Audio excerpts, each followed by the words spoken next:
Otra vez, buenos días.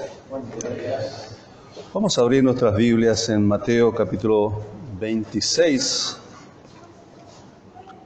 Mateo 26 es un pasaje que encontramos en cada uno de los evangelios y tenemos que recordar que los 4 evangelios observan cada escena o escenario de los acontecimientos de la vida de Jesús de diferentes ángulos. No es que haya una contradicción, porque hay descripciones en uno de los evangelios que no registra los otros evangelios. Esto no es una contradicción, sino simplemente son diferentes ángulos y perspectiva y óptica que están observando los hechos.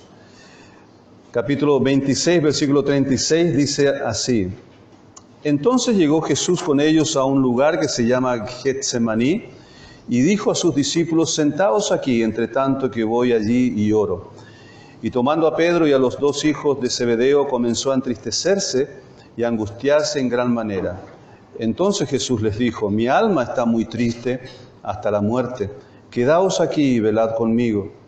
Yendo un poco adelante, se postró sobre su rostro, orando y diciendo: Padre mío, si es posible, pase de mí esta copa, pero no sea como yo quiero, sino como tú. Vino luego a sus discípulos y los halló durmiendo, y dijo a Pedro: ¿Así que no habéis podido velar conmigo una hora? Velad y orad para que no entréis en tentación. El espíritu a la verdad está dispuesto, pero la carne es débil. Otra vez fue y oró por segunda vez, diciendo: Padre mío, si no puede pasar de mí esta copa sin que yo la beba, hágase tu voluntad. Vino otra vez y los halló durmiendo, porque los ojos de ellos estaban cargados de sueño. Y dejándolos, se fue de nuevo, y oró por tercera vez, diciendo las mismas palabras. Entonces vino a sus discípulos y les dijo: Dormid ya y descansad. He aquí que ha llegado la hora, y el Hijo del Hombre es entregado en manos de pecadores. Levantaos, vamos, ved, se acerca el que me entrega. Mientras todavía hablaba, vino Judas, uno de los 12, y con él mucha gente con espadas y palos de parte de los principales sacerdotes y de los ancianos del pueblo. Y el que le entregaba les había dado señal, diciendo: Al que yo besare, ese es, prendedle. Y enseguida se acercó a Jesús y dijo: Salve, maestro, y le besó. Y Jesús le dijo: Amigo, ¿a qué vienes? Entonces se acercaron y echaron mano a Jesús y le prendieron. Pero uno de los que estaban con Jesús, extendiendo la mano, sacó su espada e hiriendo a un siervo del sumo sacerdote, le quitó la oreja. Entonces Jesús le dijo: Vuelve tu espada a su lugar, porque todos los que tomen espada a espada perecerán.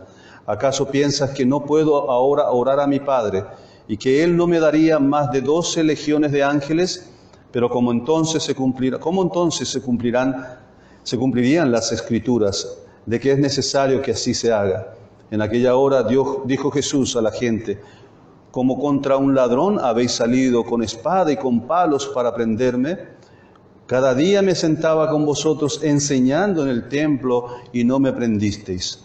Mas todo esto sucede para que se cumplan las Escrituras de los profetas. Entonces todos los discípulos, dejándole, huyeron. Oremos. Señor, te damos gracias por esta mañana en que podemos reunirnos, congregarnos, un grupo de tu pueblo, de tus hijos aquí, Señor. Gracias por este testimonio, en este lugar que tú has levantado, Señor. Gracias por hermanos y hermanas que han sido fieles, Señor, y consagrados a ti a través de los años, y ha sido posible, Señor, llegar hasta este punto. Gracias, Señor, porque hoy podemos estar frente a tu palabra con toda libertad. Te damos gracias por las autoridades que tenemos y porque podemos estar libres para reunirnos, para predicar tu palabra, el Evangelio de Cristo. Y, Señor, ahora frente a este espejo maravilloso, Señor, que nos muestra completamente, Señor, lo que somos, ayúdanos, Señor, a encontrar estas verdades maravillosas a través de la vida de nuestro Señor Jesucristo y de sus pasos en el Getsemaní. Señor, oramos pidiendo que nos hables en esta mañana a través de los ejemplos maravillosos, Señor, que tenemos en la persona de tu Hijo Jesucristo, nuestro amado Salvador. Te lo pedimos en el nombre de Él. Amén.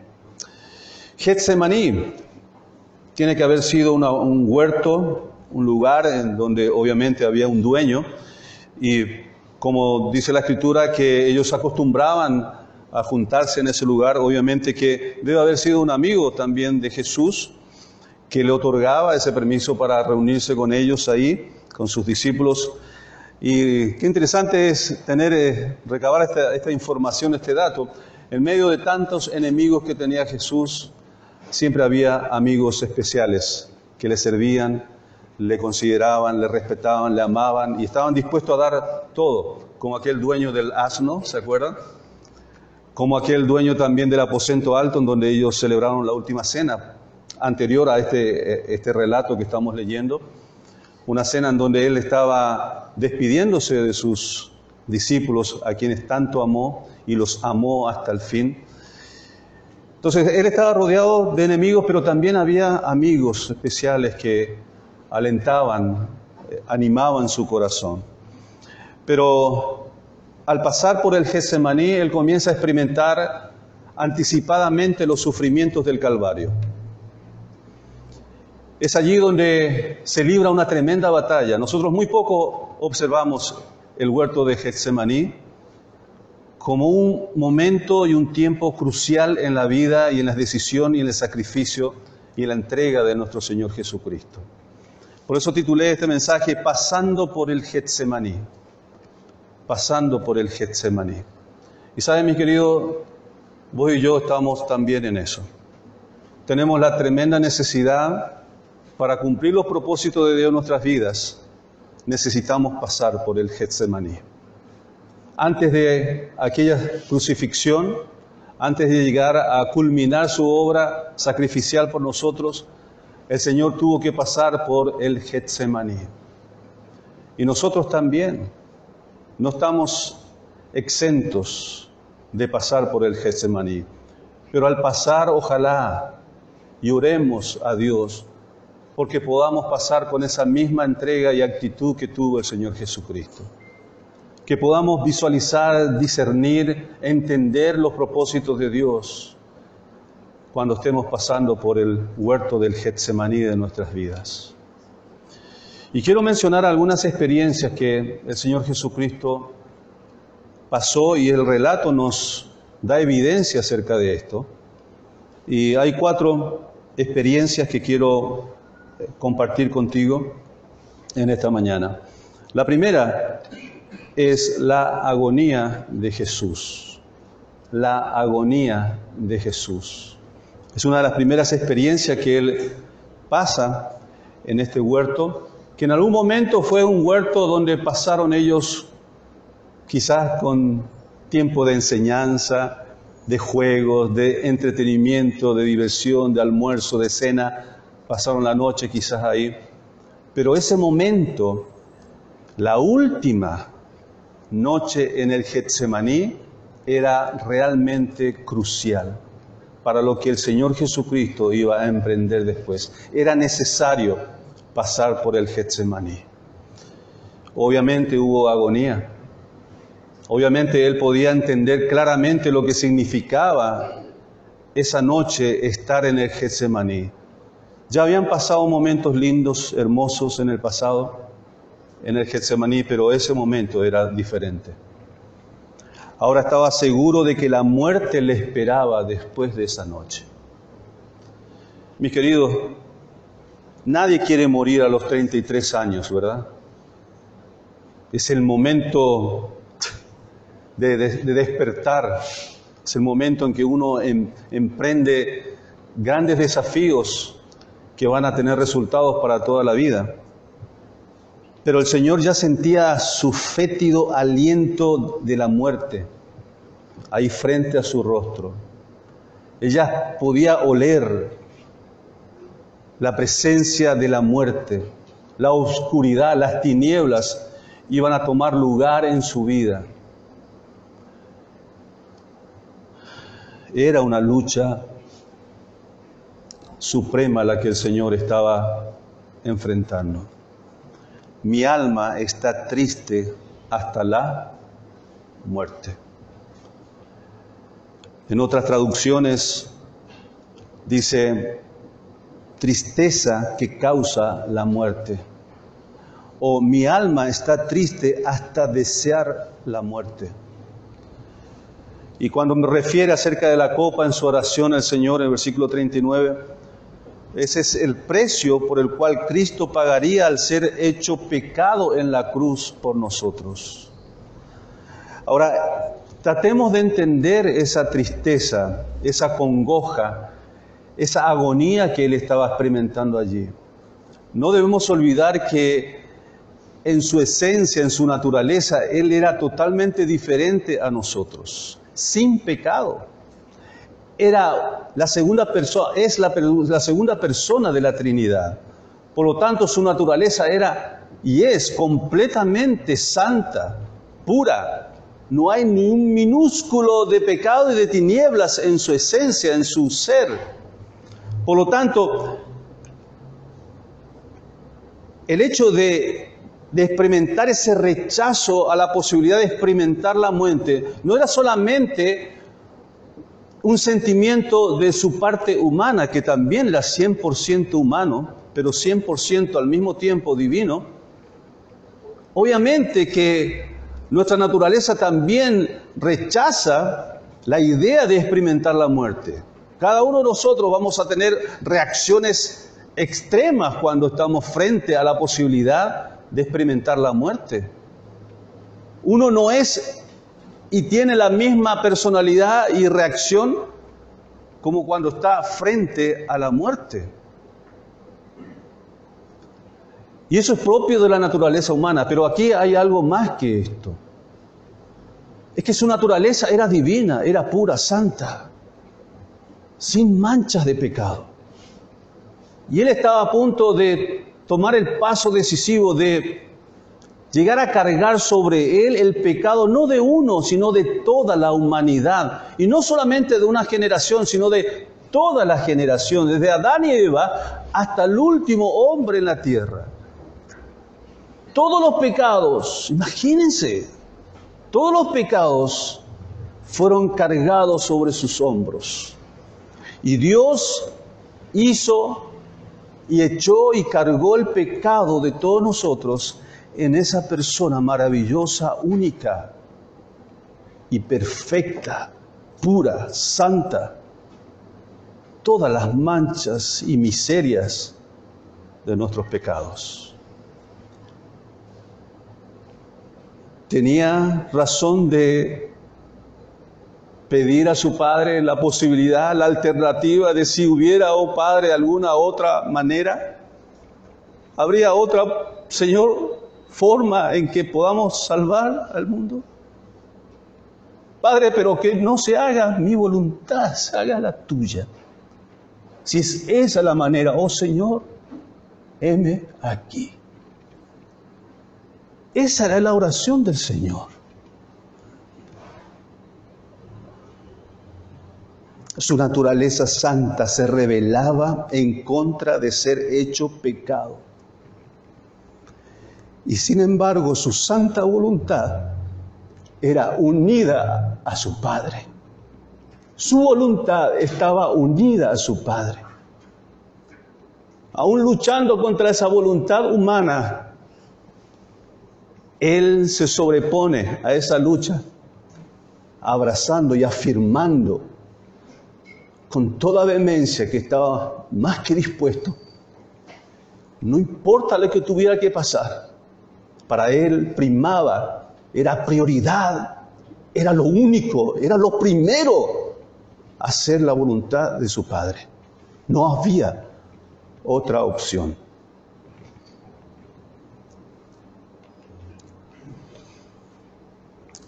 La visión de su sufrimiento venidero, Él podía ver, Él podía anticipar. Cuando le atrapaban, cuando le azotaban, cuando lo escupían, cuando lo desnudaron, cuando lo humillaron, Él podía ver todo. Padre, ¿hay otras maneras? ¿Habrá otra manera? Pero Señor, si es tu voluntad y si esa es la manera, que se haga tu voluntad.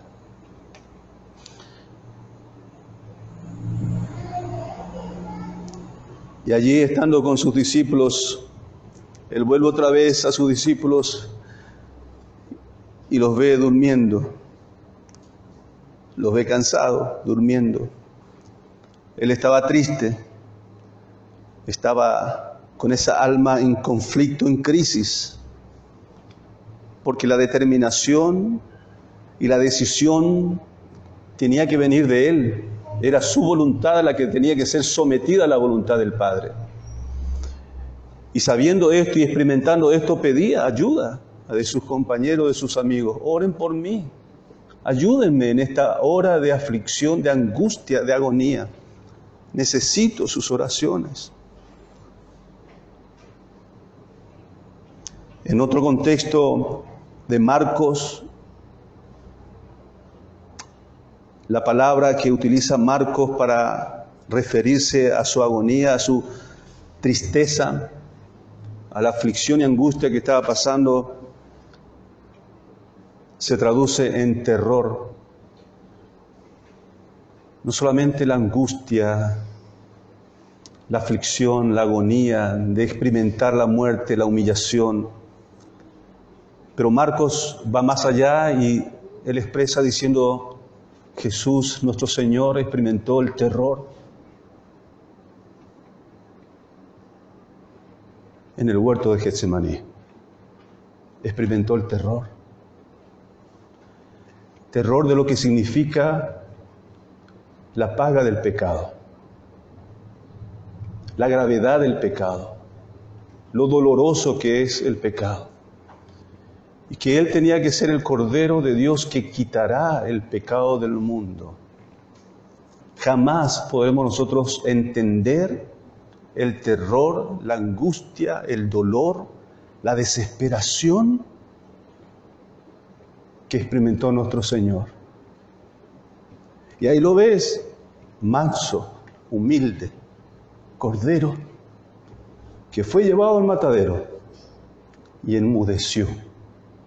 No abrió su boca, porque en el monte de Getsemaní Él entregó su vida, su determinación de hacer la voluntad de su Padre. En estos momentos lo único que sabía Jesús era que tenía que seguir adelante, y delante estaba la cruz. Con toda reverencia podemos decir que aquí vemos a Jesús aprendiendo la tremenda lección que nos enseña Pablo en la carta de Filipenses. Que todos nosotros, los humanos también y pecadores, debemos aprender algún día.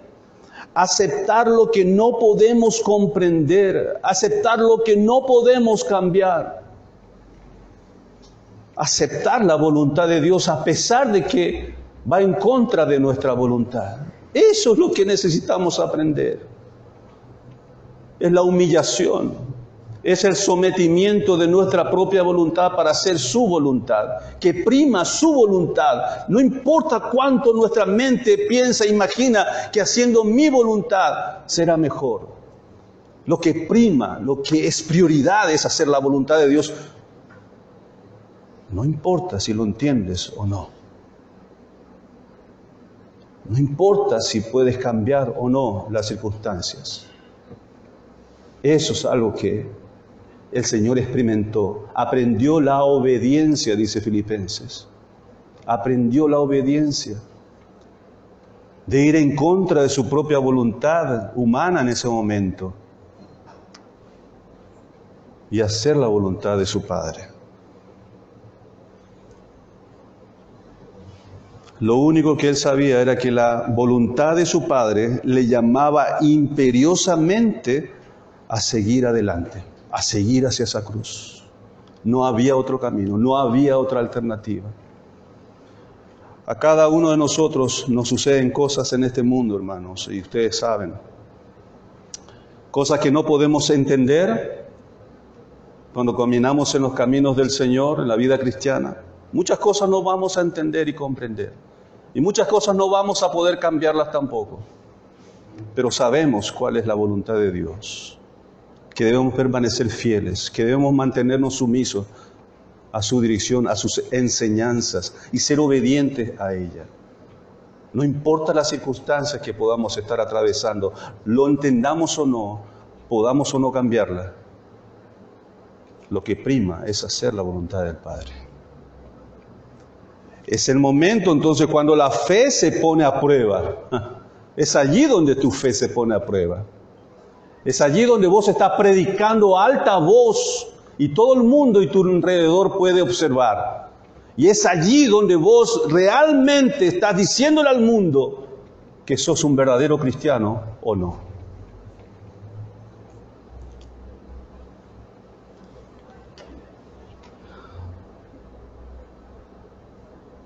Y esas pruebas nos llevan hasta lo último, a veces hasta el borde de los límites. En ese momento es dulzura, hermanos, para el alma recordar que Jesús también pasó por el Getsemaní. Y es allí donde tenés que recordar, mi Señor también lo pasó. Pasó momentos de terror, pasó momentos de desesperación, pasó momentos de miedo, pasó un momento de incertidumbre, de confusión. Pero Él se afirmó en su confianza en su Padre, en su compromiso de obediencia a Él. Cada persona tiene su propio Getsemaní.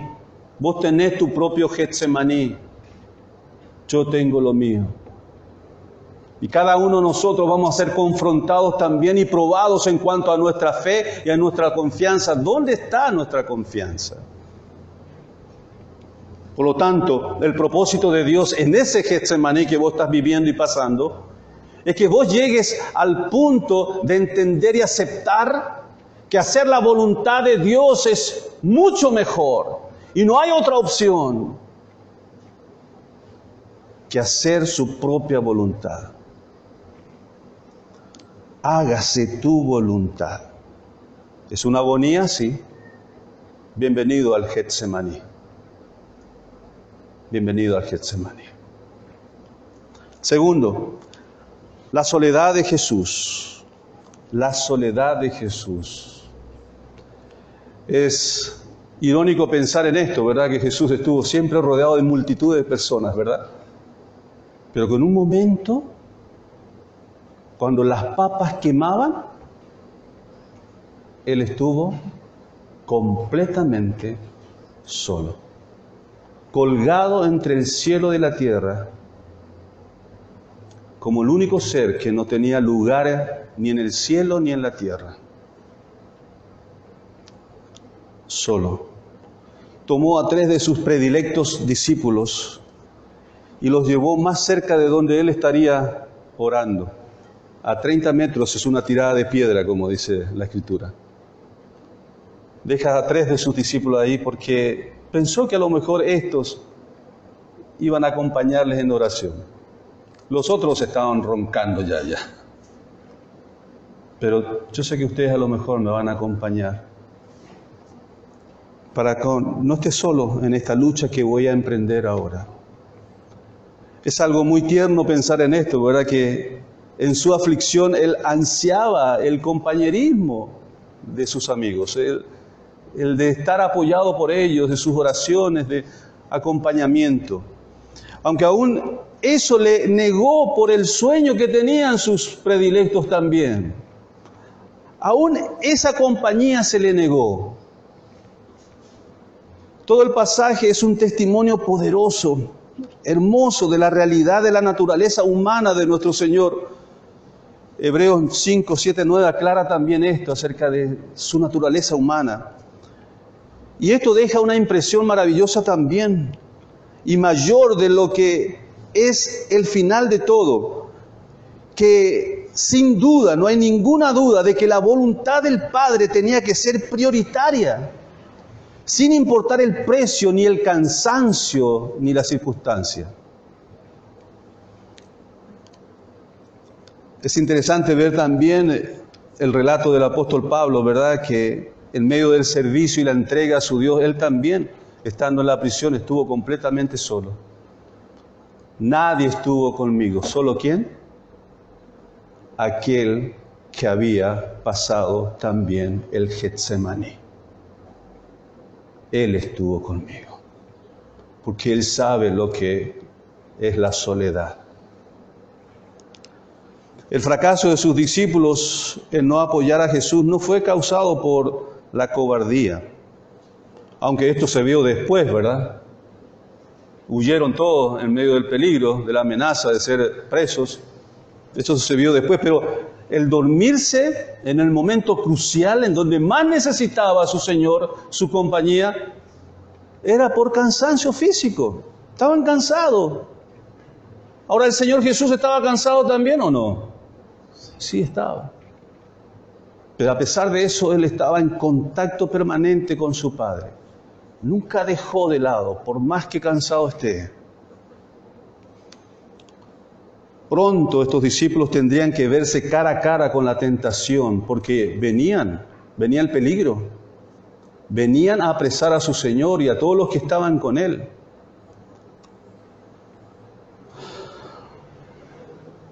Y es allí donde ellos tenían que enfrentarse a la realidad de responder si ellos eran discípulos de este preso. Esa era una tremenda tentación para decir no, como lo hizo Pedro después. No lo conozco. Y el Señor ya les había advertido, porque si ustedes permanecen en oración van a estar fortalecidos, porque el espíritu está dispuesto, pero la carne es débil.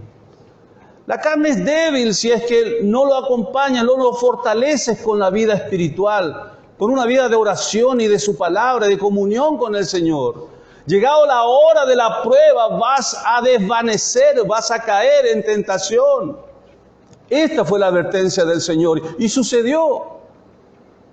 Uno tomó una espada y quiso defender al Señor a la manera humana, mundana. Otros ya empezaron a esconderse y correr, huir. Les invadió la cobardía, la desesperación. No había preparación espiritual en sus vidas. El fracaso de ellos se debía porque no estaban preparados espiritualmente. Por causa del cansancio, eso les dejó sin defensa al llegar la prueba. Efesios 6:13, vamos allá. Nos indica justamente el apóstol Pablo la realidad de la lucha espiritual y la importancia de tomar toda la armadura de Dios, porque somos acechados, disparados por sus saetas, sus dardos, que van directo a nuestras mentes, a nuestros pensamientos. Y dice, por tanto, tomad toda la armadura de Dios. ¿Para qué? Para que podáis resistir en el día malo. Hay días que parecen más relajados que otros, pero hay días en que tu fe va a ser probada.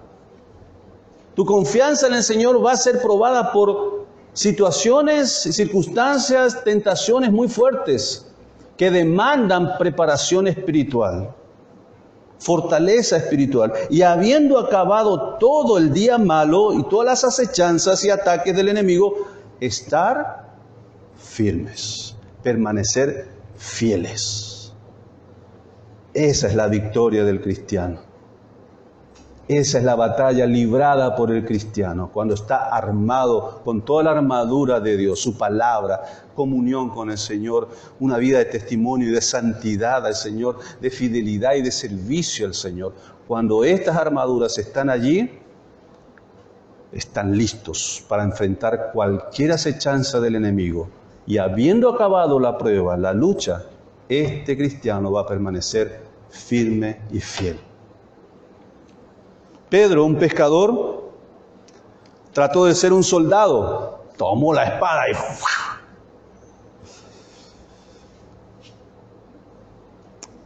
pero él quiso ganar victorias espirituales con armas carnales.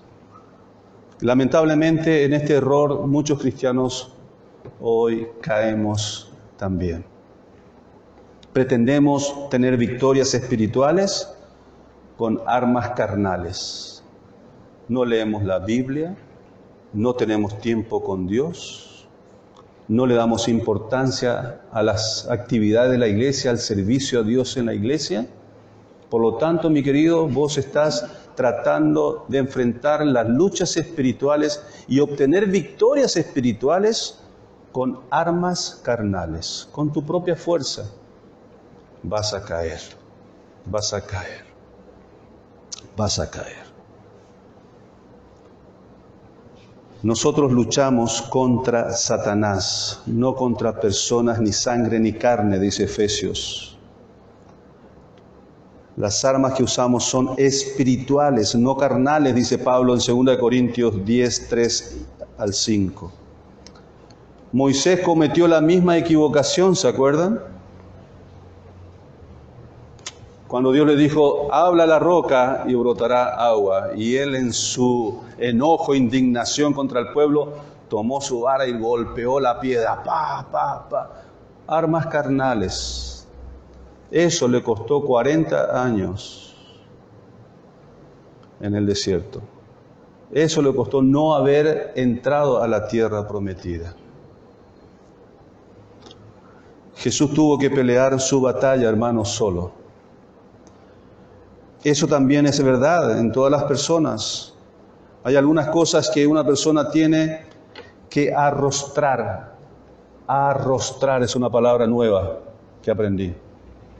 Arrostrar tiene que ver con enfrentar las situaciones difíciles poniendo el rostro de frente, cara a cara, contra las adversidades y enfrentarlas con firmeza en el Señor.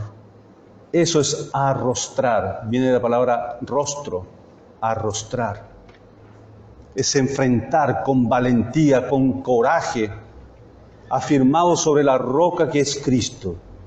Y habiendo pasado el día malo, permanecer firme, porque arrostré mi rostro frente a las circunstancias con valentía y con coraje. No me estuve escondiendo detrás de mi mamá, de mi papá, detrás del pastor, detrás de cualquier hermano de la iglesia.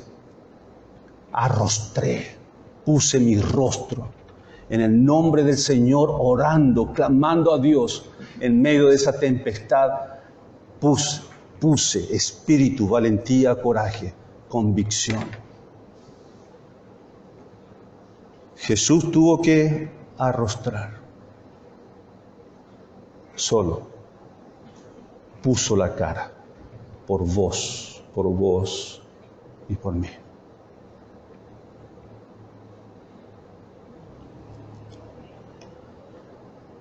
Qué traición es, ¿verdad?, cuando nosotros no damos el rostro por Él. Eso es una traición.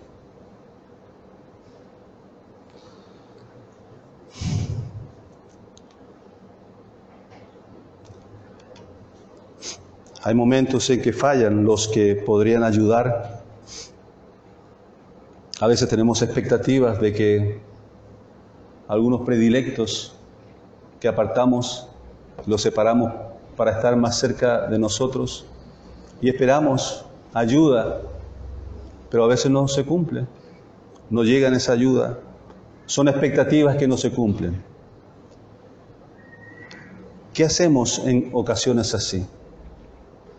Nos plagueamos, nos quejamos, empezamos a murmurar contra estos. ¿Es el mejor camino? ¿Es el camino correcto de murmurar y amargarnos? Mi querido, no es el mejor camino. El mejor camino es la actitud y la determinación del Señor Jesucristo. Él siguió adelante poniendo el rostro solo, sus discípulos durmiendo, pero Él estaba solo poniendo su rostro. En esa soledad tenemos que recordar nosotros, así como el apóstol Pablo, aunque todos me abandonaron, el Señor estuvo conmigo. Aquel que también pasó lo mismo que experimentó la misma soledad en el Getsemaní. Fíjate que aquí en estas situaciones de soledad nuestra alma grita siempre, ayúdenme, ayúdenme, ayúdenme. Pero hermano, hermana, al Getsemaní tenemos que ir solos. Sí. ¿Sabes que la soledad en el Getsemaní demuestra verdaderamente, en forma auténtica, dónde está puesta nuestra fe, nuestra confianza? Nadie te debe ayudar allí, porque es el momento en el Getsemaní donde vos tomás la determinación de seguir siendo fiel al Señor y hacer su voluntad. La idea es matar tu yo.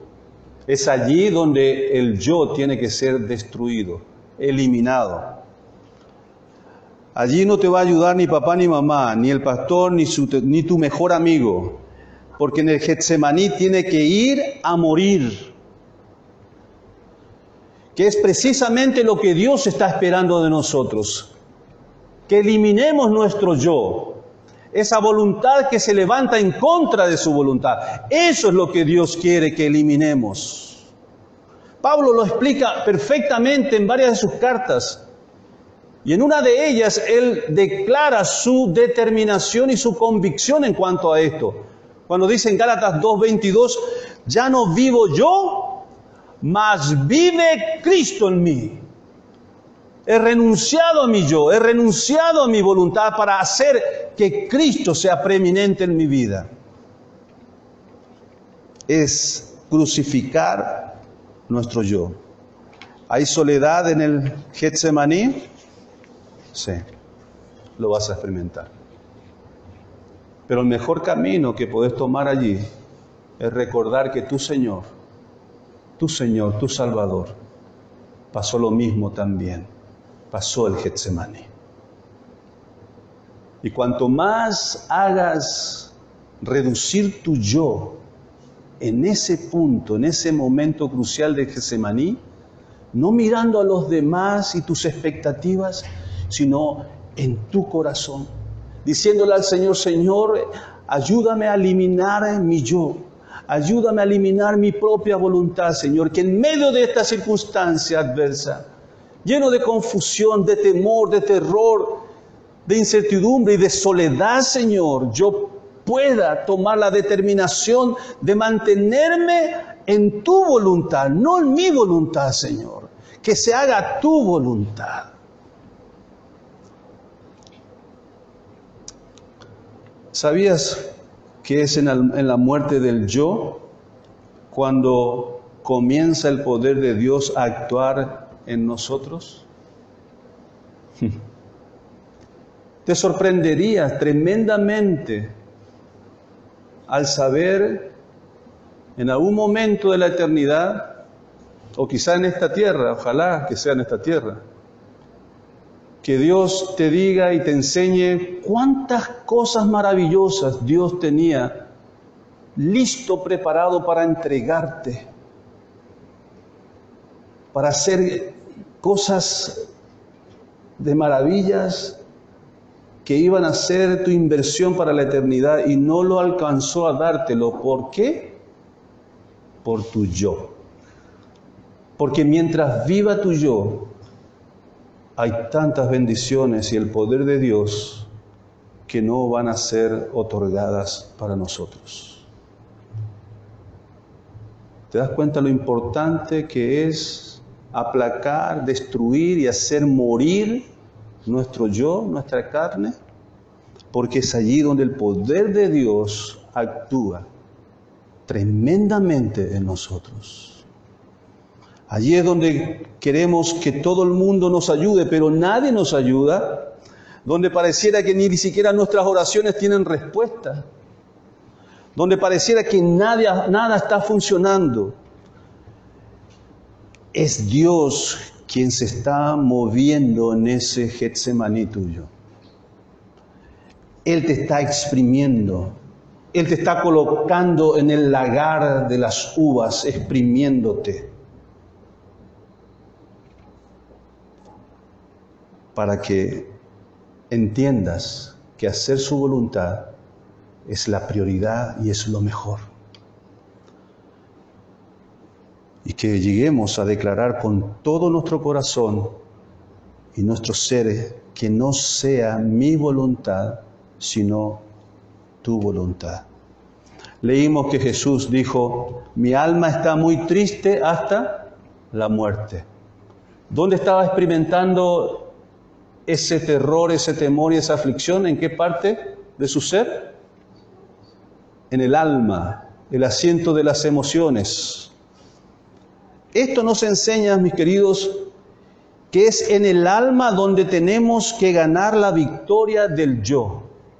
Justamente en esa área más conflictiva que tenemos, y es en el área donde más caemos, más fracasamos, que son las áreas emocionales.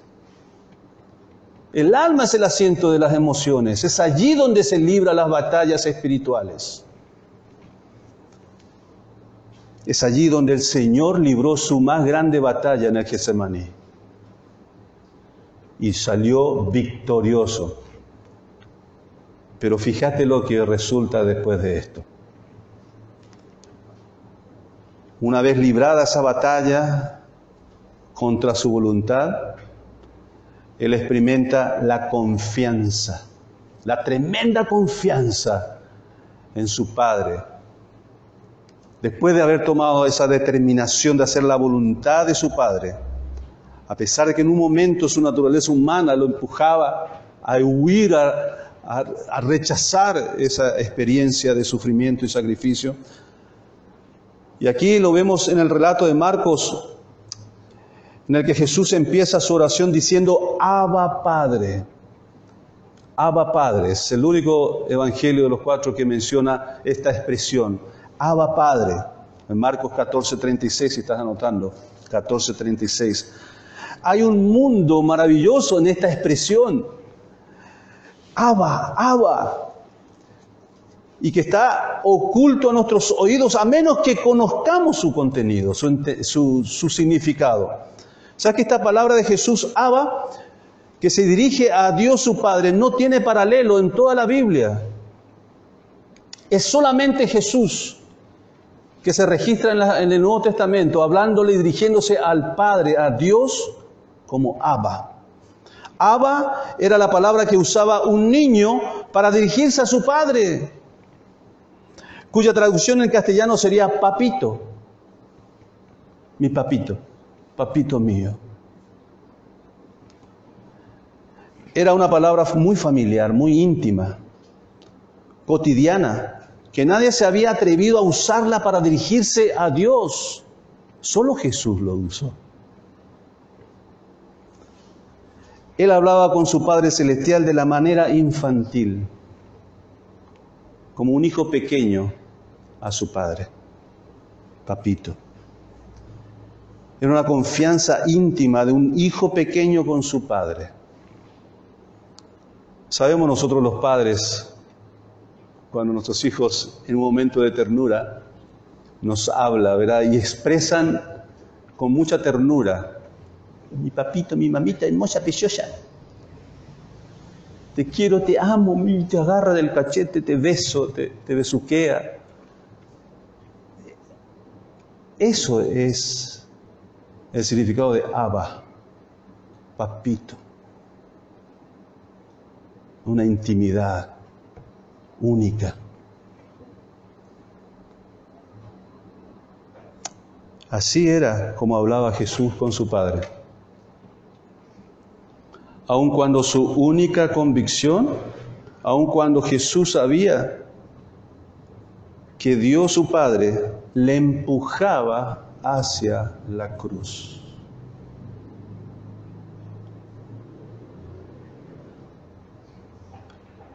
¿Entiende lo que estoy diciendo? Él tenía esa expresión con su Padre, esa intimidad, esa dulzura y esa ternura, aún sabiendo que su Padre lo estaba llevando hacia la cruz, que no había otra alternativa. Era su voluntad. Esto nos enseña, jóvenes, hijos, de aquellos que todavía tenemos padres, cuán importante es la sumisión. Y que aunque vos creas que la decisión y determinación de tus padres van en contra de tu voluntad, tienes que entender esta gran lección, que hacer la voluntad de tus padres está bajo el agrado de Dios, a menos obviamente que te lleve en contra de la voluntad de Dios. Pero mientras no, tu relación con tus padres tiene que ser la de ternura, la de respeto, la de consideración, aunque la voluntad de ellos vaya en contra de tu voluntad. Abba, Padre, era la confianza que tenía Jesús. Aquí tenemos confianza, una confianza que nosotros debemos tener en este Dios al que Jesús nos ha dado a conocer como nuestro Padre, como nuestro Abba Padre. ¿Podés hablarle así a Dios el Padre? Papito, papito, cuánto te amo. Gracias, papito, por darme tanto. Perdóname, papito, perdóname por fallarte. Dice que el Señor se postró de rodillas sobre su rostro, se postró sobre su rostro. Mateo es el que describe con más precisión esta actitud de Cristo, que era una de las formas usuales que tenían los judíos para orar. Así, abrumado de dolor, él se inclinaba de rodillas y ponía sus rostros sobre sus piernas. Esta era la posición de postrar. Es la que usó el Señor Jesús para rendirse ante su Padre y su voluntad. Eso lleva a una actitud que enseña y muestra gran confianza. Y así, abrumado de dolor, oraba a su Padre. Y si era posible, pasase de él esa copa. 3 veces deja la angustia de su oración, que duró más 1 hora, como él dice. Fue interrumpida para ir y pedir que lo acompañen sus amigos. 3 veces les pide vigilia de oración, porque el espíritu está dispuesto, listo para obedecer, pero la carne es débil, dispuesto a renunciar. La confianza de Jesús. Qué hermoso es poder ver esa relación tan íntima que tenía el Señor con su Padre. Es maravilloso también ver que podemos tener esa relación íntima también con nuestro Padre. En Cristo nosotros fuimos adoptados hijos suyos. Amén. Disfruta de esa comunión, disfruta de esa intimidad. Podés hablar a tu Padre como Abba Padre. Pero esto es el resultado de haber librado aquella batalla, aquella crisis en donde Él renunció a su voluntad para hacer la voluntad de su Padre. Allí comienza una nueva forma, un nuevo espíritu de enfrentamiento a las circunstancias, a la vida.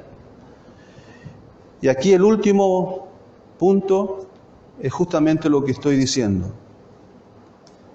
El Señor Jesús experimentó el coraje, la valentía para enfrentar. Así como dije recién, puso el rostro. La tercera vez que va a ellos y los encuentra dormidos, y con la llegada del traidor y de su pequeña turba, Él les dice: dormid ya y descansad.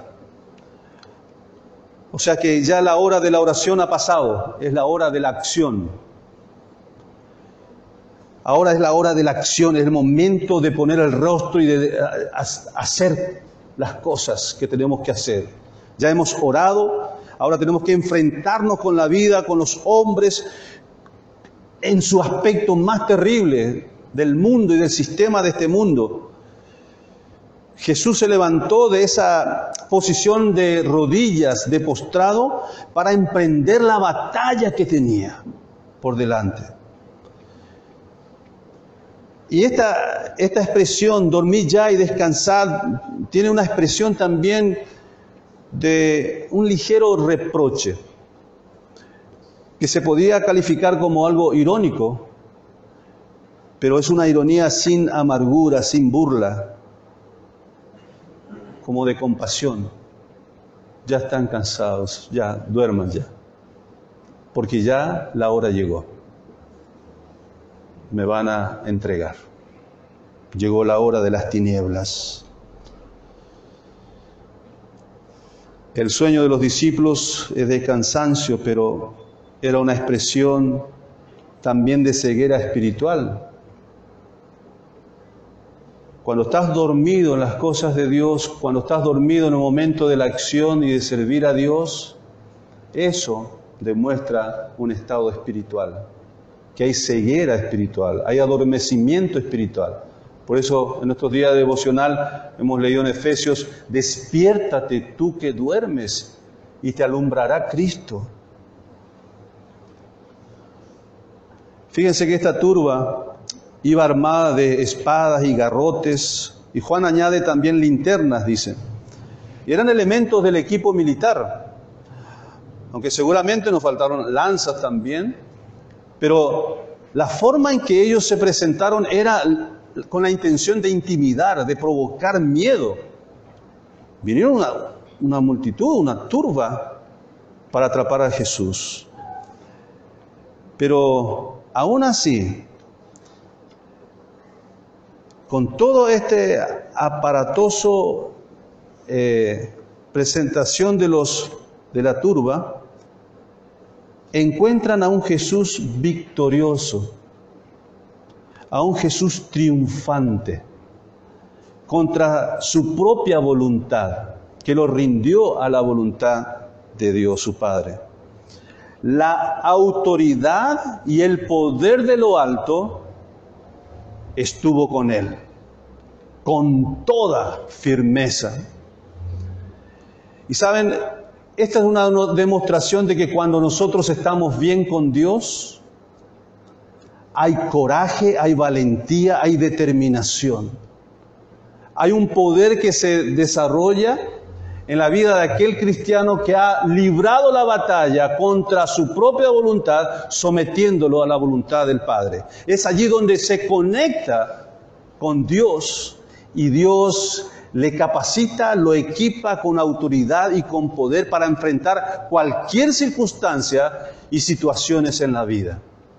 Poder poner el rostro y no actuar como un cobarde, escondiéndose. Porque no hay convicción y no hay victoria contra su carne, contra su yo. Mi querido, esto es una verdad actual. Y Pablo le recuerda a Timoteo que no hemos recibido un espíritu de cobardía, sino de poder, de amor y de dominio propio. Control. Es la personalidad y la presentación de una persona madura, sabia, correcta, recta, justa, que no está para negociar con el pecado ni con la carne, y está dispuesto a ser honesto y recto y declarar la verdad sin temor y sin cobardía. Pero eso, mi querido, se llega cuando hay una batalla ganada contra la propia carne, el yo.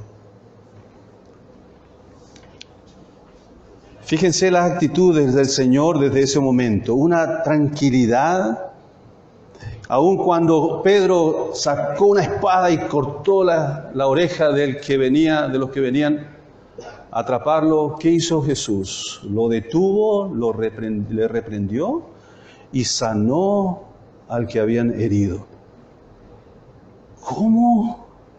¿Cómo es eso? Ese era el momento, Señor, de salir corriendo. Ya fue herido uno, salgamos corriendo, Señor. Esa era la intención de los discípulos. Y es la intención muchas veces de nosotros, las circunstancias que vivimos, las traiciones, y frustraciones que experimentamos con personas nos llevan muchas veces a querer actuar con venganza y dañar. Pero el Señor muestra aquí una mansedumbre, una templanza única que viene de una persona que ha librado la batalla de su yo, de su carne. Es interesante todo lo que está pasando en Chile. Y hemos observado comentarios también de cristianos, hasta de pastores que están saliendo con pancartas ahí manifestándose, y ellos teniendo la convicción de que sí, nosotros los cristianos también tenemos que salir y pronunciarnos y proclamar. La pregunta es, ¿ves al Señor Jesús haciendo eso? ¿Lo ves? Jesús estuvo en el tiempo más de más opresiones en el Imperio Romano. Cuántas crueldades e injusticias. Pero jamás el Señor nunca profirió palabra en contra del imperio. Nunca. Lee todos los evangelios. Nunca vas a ver a Jesús pronunciando cosas en contra del imperio. Sí apuntaba al pecado, al corazón del hombre pecador. Ese era su blanco, pero no el sistema de gobierno, jamás. Nunca lo vas a ver a él con una pancarta. Eso es lo que algunos de los discípulos esperaban, que él se levantara contra el imperio, el gobierno. Pero aquí lo vemos al Señor con una mansedumbre tal, pero al mismo tiempo con coraje. A Judas lo confronta con un beso, amigo le llama amigo. Entregas al Hijo del Hombre. Cuando le preguntaron cuando él le preguntó a quién buscáis, a Jesús de Nazaret, yo soy. Tuvo que decirlo 2 veces, porque cayeron la primera vez cuando él pronunció yo soy. Y después, como ellos no respondieron nada, le dijo, otra vez vuelvo a preguntarle, ¿a quién están buscando? Pero con una tranquilidad, yo soy, aquí estoy. Coraje, valentía, determinación, el resultado de haber pasado el Getsemaní. Y en un momento dijo, ya basta, se acabó. Ustedes dejen de inquietarse así, agitarse así a sus discípulos. Y miró a ellos y le dijo, ustedes están aquí para que las Escrituras se cumplan. Las horas de las tinieblas han llegado. Tuvieron su tiempo para atraparme cuando estaba en el templo y predicando a las multitudes. No lo hicieron porque no había llegado el tiempo que se cumpliese las Escrituras. Ahora sí, es la hora de las tinieblas. Entonces, hagan lo que tienen que hacer. Basta ya. Que esto se cumpla. Que siga el curso del plan de Dios. No metamos la mano en el plan de Dios, porque lo echamos a perder. Fíjate los resultados y la actitud de una persona que ha pasado correctamente y ha cumplido los propósitos de Dios en el Getsemaní. Vamos a inclinar nuestros rostros.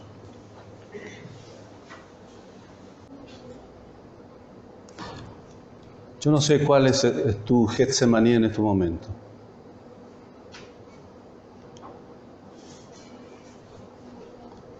¿Cuáles son las luchas que te llevan a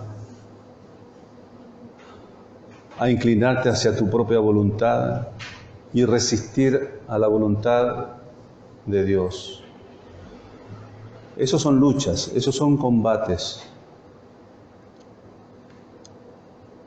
Pero una cosa es segura, Dios te ha llevado a ese Getsemaní. Obviamente cada día vamos a tener el desafío de renunciar a nuestra voluntad para hacer la voluntad de Dios. Pero yo recuerdo que en mi vida personal una decisión fue crucial y desde ese momento comencé a experimentar la obra de Dios en mi vida. el control de Dios en mi vida cuando pasé por ese Getsemaní, en donde con determinación yo dije, de ahora en más, mi prioridad será hacer tu voluntad, Señor. Entendí que mi propia voluntad se resistía a la voluntad de Dios y me llevaba por un camino de oscuridad, de tinieblas, de destrucción. Y desde ese momento abracé y amé con todo mi corazón el de buscar y hacer la voluntad de mi Padre. Eso no significa que cada día debo recordar aquel pacto, aquel momento crucial en donde yo determiné y decidí que mi futuro iba a funcionar en ese enfoque, el hacer la voluntad de mi Dios. Es posible que hoy sea tu momento crucial, tu momento de Getsemaní. Y yo quiero darte esa oportunidad de decirle a Dios, Dios, ahora entiendo. Y lo veo en la persona de mi Salvador, que tuvo que pasar también por lo mismo, la misma crisis, tuvo que pasar el Getsemaní. Y en esta mañana, Señor, yo estoy en el Getsemaní donde tengo que tomar una determinación de priorizar tu voluntad e ir eliminando y matando mi voluntad. Señor, hoy, 10 de noviembre del 2019, estoy pasando por este Getsemaní y diciéndote, Señor, de ahora en más, que se haga tu voluntad y no la mía.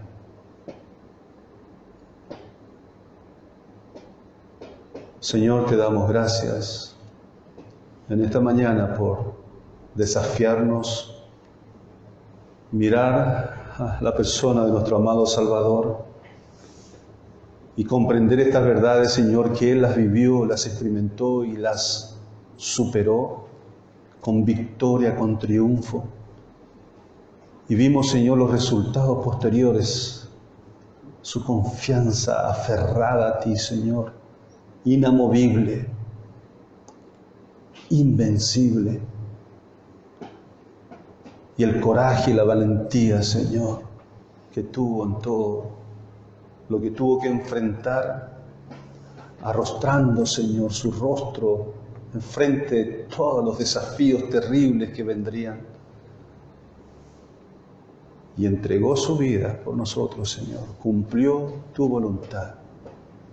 Ayúdanos, Señor, a nosotros a comprender estas verdades y darnos cuenta, Señor, de que aquí hay una lucha que va a librar una batalla, Señor, que va a cambiar el resultado de nuestras vidas, nuestro futuro.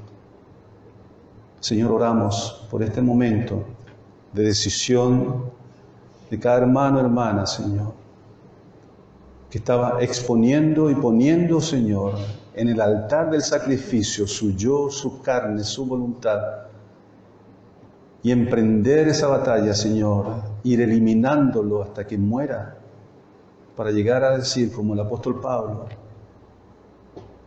ya no vivo yo, mas vive Cristo en mí. Padre, oramos porque tu voluntad se cumpla en nuestras vidas, en nuestra iglesia. En el nombre de Jesucristo oramos. Amén.